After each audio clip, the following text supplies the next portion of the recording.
సమ్మర్‌లో కానీ, మన కడుపులో గడుబిడ అయినప్పుడు కానీ, మన ఒంటిని చల్లబరిచే ఒక అద్భుతమైన ఔషధమే butter milk. Hi friends! Welcome to my channel. నేను జ్యోతి. ఫ్రెండ్స్, ఈ బటర్ మిల్క్‌ని మనం ఇంట్లో ఉండే ఇంగ్రీడియెంట్స్‌తోని ఈజీగా ఎలా ప్రిపేర్ చేయాలో ఈ వీడియోలో షేర్ చేయబోతున్నాను. ఇంకెందుకు ఆలస్యం, లైక్ చేయండి, షేర్ చేయండి, సబ్స్క్రైబ్ చేసుకోండి, నా ఛానల్‌ని సపోర్ట్ చేయండి. ఈ వీడియోపై మీ అభిప్రాయాన్ని కామెంట్ చేయండి. ఇందుకు గాను ముందుగా ఈ గిన్నెలో అయితే మనం ప్రిపేర్ చేయాలనుకుంటున్నామో, ఆ గిన్నెని తీసుకొని దాంట్లోకి 100 గ్రామ్స్ వరకు పెరుగు తీసుకోవాలి. ఈ పెరుగుని ఒక విస్కర్ సహాయంతో గానీ, లేకపోతే ఒక చెంచా సహాయంతో గానీ బాగా బీట్ చేసుకోవాలి.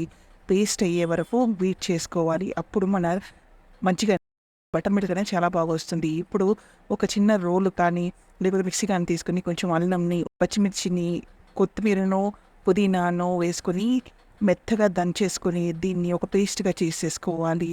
గ్రైండర్‌లో అయితే సరిగ్గా దంగదు కాబట్టి నేను ఇలా రోటిలో దంచుకుంటున్నాను. చూడండి, ఈ పేస్ట్‌ని మనం విస్క్ చేసి పెట్టుకున్న పెరుగులో వేసేసుకొని విస్కర్ సహాయంతో పెరుగుకి బాగా పట్టేటట్టు మొత్తం బాగా మిక్స్ చేసేసుకోవాలి.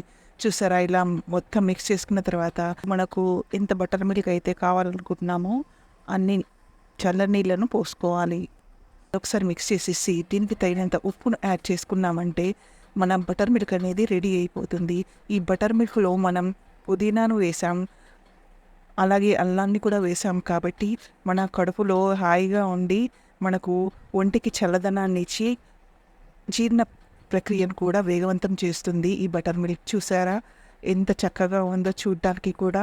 తాగితే అయితే చల్ల చల్లగా కూల్ కూల్‌గా అంటారు ఈ వేసవిలో. అంత అద్భుతంగా, అంత హాయిగా ఉంటుంది ఈ బటర్ మిల్క్.